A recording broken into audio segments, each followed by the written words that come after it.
Hi, I'm Jillian Ionetta, and I'm going to be reading you How the Grinch Stole Christmas by Dr. Seuss.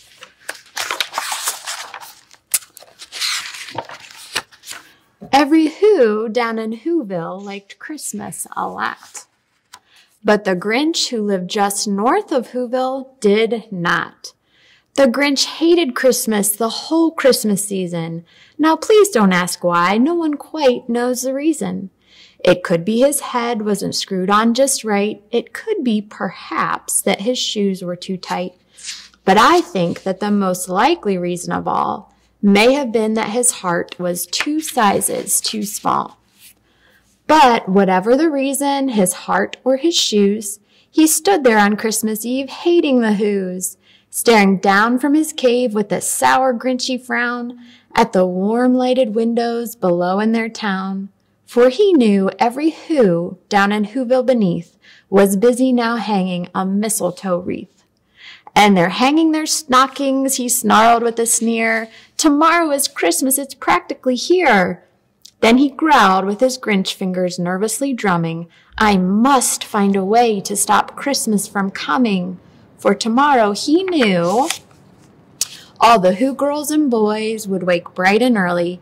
They'd rush for their toys, and then, oh, the noise, noise, noise, noise.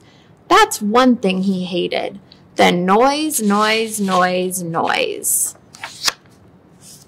Then the Whos, young and old, would sit down to a feast, and they'd feast, and they'd feast, and they'd feast, feast, feast, feast.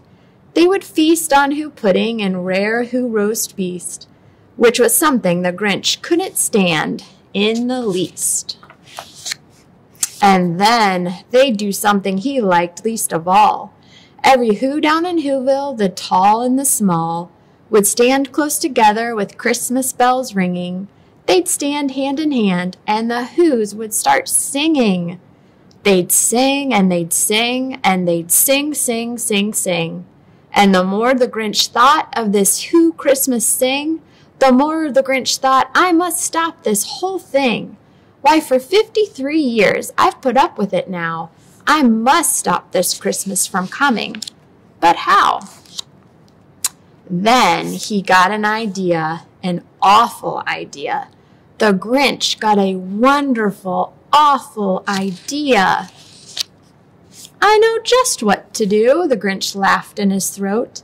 And he made a quick Santa Claus hat and a coat. And he chuckled and clucked, what a great Grinchy trick. With this coat and this hat, I look just like Saint Nick. All I need is a reindeer, the Grinch looked around. But since reindeer are scarce, there was none to be found.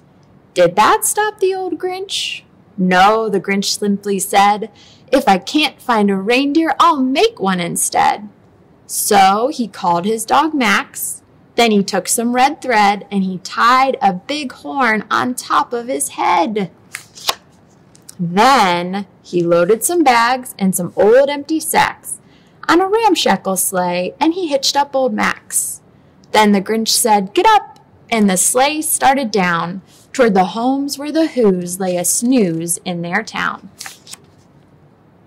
All their windows were dark, quiet snow filled the air. All the Whos were all dreaming sweet dreams without care. When he came to the first little house on the square, this is stop number 1, the old Grinchy Claus hissed, and he climbed to the roof, empty bags in his fist. Then he slid down the chimney, a rather tight pinch, but if Santa could do it, then so could the Grinch. He got stuck only once for a moment or two. Then he stuck his head out of the fireplace flue. Where's the little Who? Stockings all hung in a row. These stockings, he grinned, are the first things to go. Then he slithered and slunk with a smile most unpleasant around the whole room, and he took every present. Pop guns and bicycles, roller skates, drums, checkerboards, tricycles, popcorn, and plums, and he stuffed them in bags. Then the Grinch very nimbly stuffed all the bags one by one up the chimbley. Then he slunk to the icebox. He took the Who's feast. He took the Who pudding. He took the roast beast. He cleaned out that icebox as quick as a flash.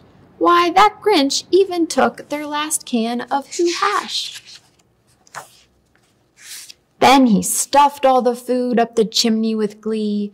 And now, grinned the Grinch, I will stuff up the tree. And the Grinch grabbed the tree and he started to shove when he heard a small sound like the coo of a dove. He turned around fast and he saw a small Who, little Cindy Lou Who was not more than 2. The Grinch had been caught by this tiny Who daughter who'd got out of bed for a cup of cold water. She stared at the Grinch and said, Santa Claus, why? Why are you taking our Christmas tree? Why? But you know that old Grinch was so smart and so slick. He thought up a lie and he thought it up quick. Why, my sweet little tot, the fake Santa Claus lied. There's a light on this tree that won't light on one side, so I'm taking it home to my workshop, my dear.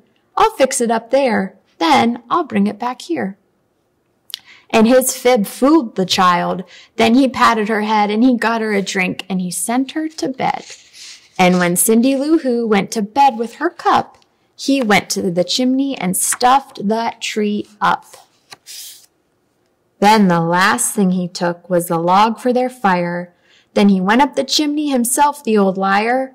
On their walls he left nothing but hooks and some wire. And the one speck of food that he left in the house was a crumb that was even too small for a mouse.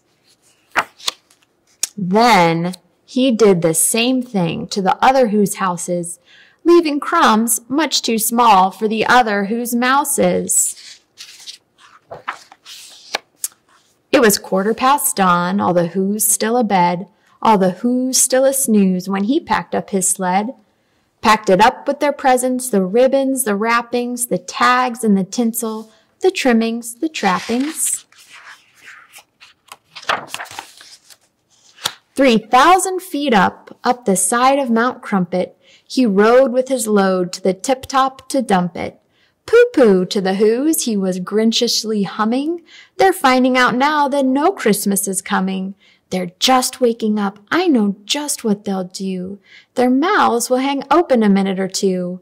Then the Who's down in Whoville will all cry boo-hoo. That's a noise, grinned the Grinch, that I simply must hear. So he paused, and the Grinch put his hand to his ear. And he did hear a sound rising over the snow. It started in low, then it started to grow. But the sound wasn't sad. Why, this sound sounded merry. It couldn't be so, but it was merry, very. He stared down at Whoville, the Grinch popped his eyes, then he shook.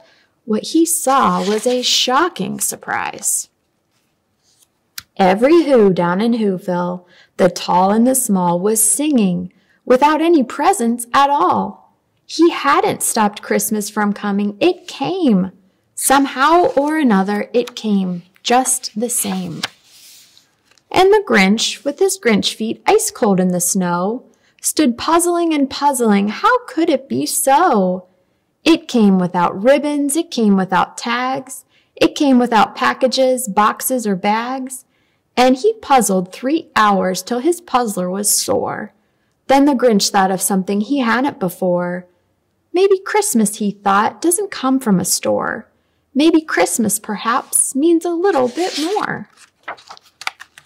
And then, what happened then? Well, in Whoville they say that the Grinch's small heart grew 3 sizes that day. And the minute his heart didn't feel quite so tight, he whizzed with his load through the bright morning light, and he brought back the toys and the food for the feast. And he himself, the Grinch, carved the roast beast. Thanks for reading with me. Have a Merry Christmas.